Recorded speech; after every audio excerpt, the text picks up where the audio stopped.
வணக்கம், நான் உங்கள் ஹியூமன் இன்ஜினியர். ஆரோக்கியத்தை குறித்து தொடர்ந்து நம்ம இந்த காணொளியில் பார்த்துட்டு இருக்கோம்.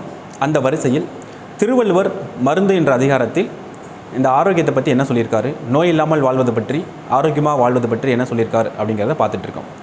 நம்ம எல்லாருக்குமே நீண்ட காலம் வாழணும், அதுவும் ஆரோக்கியமாக வாழணும் அப்படிங்கிற ஒரு ஆசை எல்லாருக்குமே இருக்குது.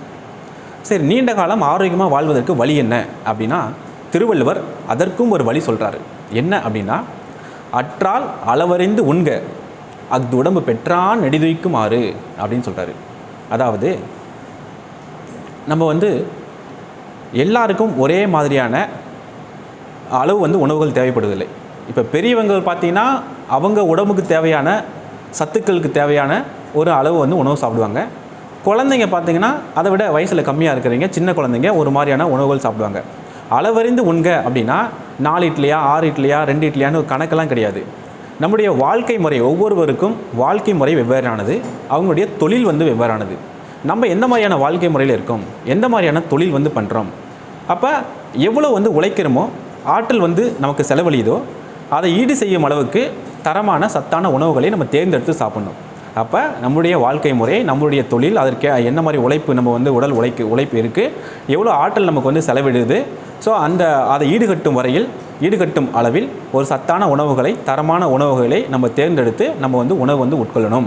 அற்றால் அளவறிந்து உண்க அப்படின்னு சொல்கிறாரு. அப்படி ஒருவன் தன்னுடைய உணவுகளை தேர்ந்தெடுத்து சாப்பிட்றான் அப்படின்னா அவன் உடம்பு பார்த்திங்கன்னா நீண்ட நாள் ஆரோக்கியமாக வாழும். உடம்பு பெற்றான் நெடிதுய்க்கும் ஆறு அப்படின்னு சொல்கிறார். நெடிதுய்க்கும்னா நீண்ட நாள் ஆரோக்கியமாக இருக்கிறதுக்கான வழி. ஆறு என்றால் வழி, உங்களுக்கு தெரியும். இப்போ முந்தைய தலைமுறையில் ஒப்பிடும்போது பார்த்திங்கன்னா நம்முடைய முன்னோர்களை காட்டிலும், போன தலைமுறை காட்டிலும் இந்த தலைமுறையில் நிறைய பேருக்கு ஆரோக்கிய சீர்கேடு நடக்குது, நிறைய நோய்கள் வருது. அதுக்கு என்ன காரணம் அப்படின்னா, இந்த டிவியில் வர அட்வர்டைஸ்மெண்ட்டை பார்த்துட்டோ, இல்லை இந்த உணவு கடைகள்லாம் இருக்கும் பார்த்தீங்கன்னா, ஃபுட் கோர்ட்டு, இதில் வர அந்த லைட் செட்டிங்லாம் பார்ப்போம். ரொம்ப நல்லா ஒரு ஆடம்பரமாக, பார்க்கறதே ரொம்ப அட்ராக்டிவாக, கண்கவரும் விதத்தில் அதை அமைச்சிருப்பாங்க. அதை பார்த்த உடனே அது உணவு பதார்த்தங்கள், அது ஸ்வீட்டாக இருக்கட்டும், இல்லை ஒரு பிரியாணி, இல்லை உணவுகளாக இருக்கட்டும், பார்த்தபோது அப்படி சாப்பிடணும் போல் ஒரு உணவு ஏற்படும். அப்படி போய் அதை சாப்பிட்டோம்னா என்னது, சோலி முடிஞ்சது, அவ்வளோதான்.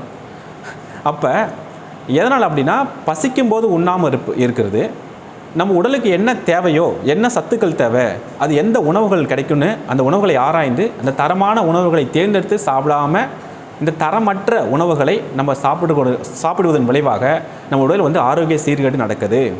ஸோ நீண்ட நாள் ஆரோக்கியமாக வாழணும் அப்படின்னா நம்ம சத்தான உணவுகள், ஆரோக்கியமான உணவுகள், தரமான உணவுகளை தேர்ந்தெடுத்து எவ்வளவு அளவு நமக்கு தேவை, எவ்வளோ சத்துக்கள் தேவையோ அந்த அளவுகள் தகுந்த மாதிரி மட்டும் நம்ம முறையாக சாப்பிட்டுட்டே வரணும் அப்படின்னா நம்ம நீண்ட நாள் ஆரோக்கியமாக வாழலாம். அதற்கு இதுதான் வழி அப்படின்னு சொல்கிறாரு. அதுக்கடுத்து பார்த்திங்கன்னா, அற்றது அறிந்து கடைபிடித்து மாறல்ல தூய்க்க துவர பசித்து அப்படின்னு அடுத்த குறளில் சொல்கிறாரு. என்ன அப்படின்னா, பசித்த பின் புசி அப்படின்னு சொல்லியிருக்காங்க. ஆனால் நம்ம அப்படியே அங்கே சாப்பிட்டுட்ருக்கோம். உணவை பார்த்த உடனே போதும், ஒரு ஆசைக்காகவும் அது ஒரு ருசிக்காகவும் தான் நம்ம போய் அதை சாப்பிட்றோம். அற்றது அறிந்து கடைபிடித்து அப்படின்னு சொல்கிறாரு. நம்ம பார்த்திங்கன்னா இப்போ மதிய உணவு நீங்கள் சாப்பிட்ணும் அப்படின்னா, காலையில் என்ன நீங்கள் சாப்பிட்டீங்க, எந்த மாதிரி உணவுகள் சாப்பிட்டீங்க, எவ்வளவு சாப்பிட்டீங்க, அது சாப்பிட்டு எவ்வளோ நேரம் இடைவெளி இருக்குது அப்படின்னு பார்த்துட்டு, அந்த சாப்பிட்ட சாப்பாடு, முந்தைய வேளையில் சாப்பிட்ட சாப்பாடு முழுமையாக ஜீரணமாயிடுச்சா, அதனுடைய அந்த சாப்பாடில் இருக்கிற சத்துக்கள் முழுமையாக நம்ம உடல் கிரகிச்சிருச்சா, இப்போ உண்மையாகவே நம்ம பசி எடுக்குதா அப்படின்னு நம்ம புரிஞ்சுக்கிட்டு, அப்படி நீங்கள் கடும் பசியில் இருந்தால் கூட, கடும் பசி வரைக்கும் நீங்கள் விட வேணாம், நல்லா பசிக்கும் போது நீங்கள் சாப்பிடுங்க. அப்படி பசித்தா கூட என்ன பண்ணணும், உடனே போய் பிடிச்சி சாப்பிடுன்னு சொல்லிட்டு லவக்கு ஃபுல் கட்டு கட்டிடக்கூடாது. அதை கூட என்ன பண்ணுங்கன்னா அளவறிந்து தான் நீங்கள் சாப்பிடணும்னு சொல்கிறாரு. அற்றது அறிந்து கடைபிடித்து, அற்றதுன்னா முந்தைய வேளையில் நீங்கள் சாப்பிட்ட சாப்பாடு நல்லா ஜீரணமாயிடுச்சு, அதுக்கடுத்து பார்த்தீங்கன்னா இப்போ உண்மையாக பசிக்குது அப்படிங்கிறத கடைபிடித்து நீங்கள் தொடர்ந்து அந்த ருசிக்காகவும் நீங்கள் ஒரு ஆசைக்காகவும் சாப்பிடாமல் ஆரோக்கியமான உணவுகளை நீங்கள் தொடர்ந்து சாப்பிடும்போது என்னாகுன்னா, அதை கடைபிடித்து முழுமையாக அதை நீங்கள் தொடர்ந்து சாப்பிடும்போது நீங்கள் ஆரோக்கியமாக இருக்கலாம் அப்படிங்கிறத சொல்கிறாரு. அதான் அற்றது அறிந்து கடைபிடித்து மாறல்ல தூய்க்க துவர பசித்து. இதனுடைய ஷார்ட் மீனிங் என்ன அப்படின்னா, பசித்த பின் புசி. எப்போ பசிக்கும், முன்னாடி சாப்பிட்ட சாப்பாடு ஜீரணமானால் தான் இப்போ பசிக்கும். பசித்த பின் புசின உடனே எவ்வளோ சாப்பிட்ணும், அதுவும் அளவோடு தான் சாப்பிட்ணும்.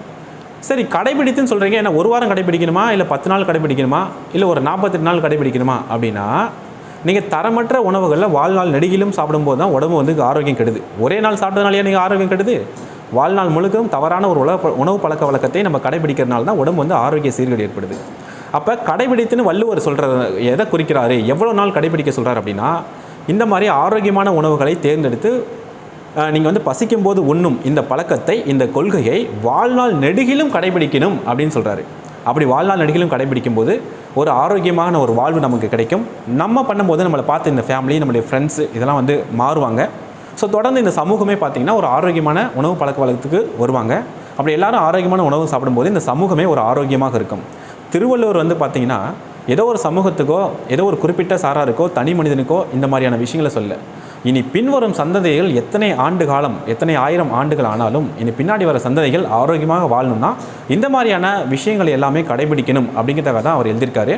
நம்ம எல்லாரும் ஒரு ஆரோக்கியமான சமூகமாக வாழணும், நீண்ட நாள் ஆரோக்கியமாக வாழணும் அப்படின்னா இந்த திருவள்ளுவர் சொன்ன இந்த விஷயங்களை கடைபிடித்து என்ன அப்படின்னா, தரமான உணவுகளை சாப்பிடு, அளவோடு சாப்பிடு, பசிக்கும்போது சாப்பிடு, இந்த கொள்கையை நீங்கள் வாழ்நாள் முழுவதும் கடைபிடித்து அதை பழக்கப்படுத்துங்க அப்படின்னு சொல்லியிருக்காரு.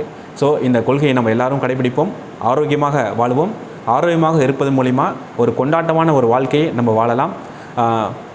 கொண்டாட்டம் எனது பிறப்புரிமை என்பதை முழங்குங்கள், உறக்கச் சொல்லுங்கள். We are human engineers.